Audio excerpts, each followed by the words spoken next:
Hello, my name is Ryan Sosaurus, and my virus is virulent Newcastle disease. On this first side, we'll be covering the etiology, etio meaning causation. Virulent Newcastle disease is a viral avian disease synonymous with paramyxovirus 1 or PMV1, formerly known as exotic Newcastle disease. This causes severe neurologic, respiratory, and gastrointestinal issues. Susceptibility of this virus varies, starting with virus virulence. There are 3 different strains. One velogenic, which is very fast acting. I like to think velogenic velocity. Mesogenic, which has moderate virulence. And lentogenic, which is low virulence. Following along with age, immune status, and susceptibility of host species. On this next slide, we'll be discussing the affected species. Virulent Newcastle disease mainly infects domestic poultry, such as chickens and turkeys, but it also affects other avian species like geese, ducks, and other wildlife. There's also a zoonotic factor that affects a very small amount of humans, but we'll dive more into that later.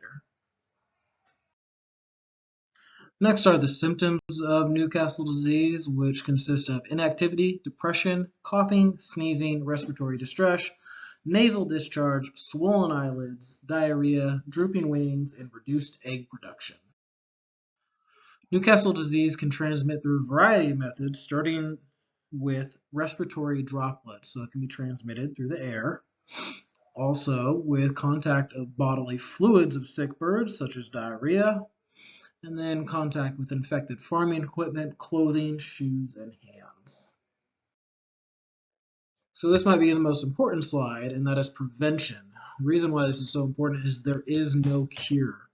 The only way to eliminate Newcastle disease from a flock is to basically eliminate the flock.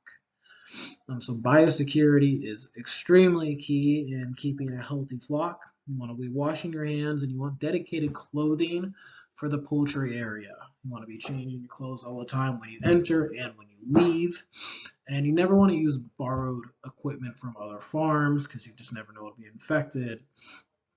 So you want to keep everything almost like under quarantine the entire time, even if the flock is healthy. And if you do see or suspect an infected bird, prompt quarantine of the flock, very prompt. So virulent Newcastle disease is zoonotic. Once again, yes, it is zoonotic. But we're not going to see the same symptoms as we would in a chicken or a turkey. It is isolated to lab workers and extermination teams. If you remember, the only way to actually get rid of virulent Newcastle disease is to exterminate the flock.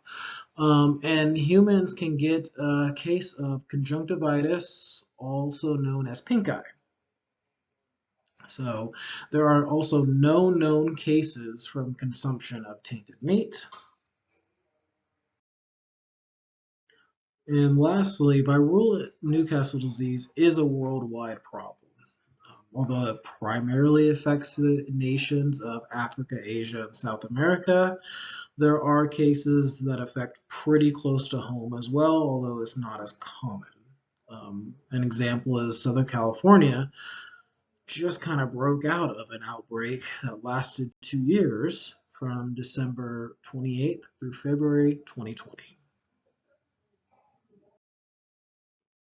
And here are my sources. Thank you for listening.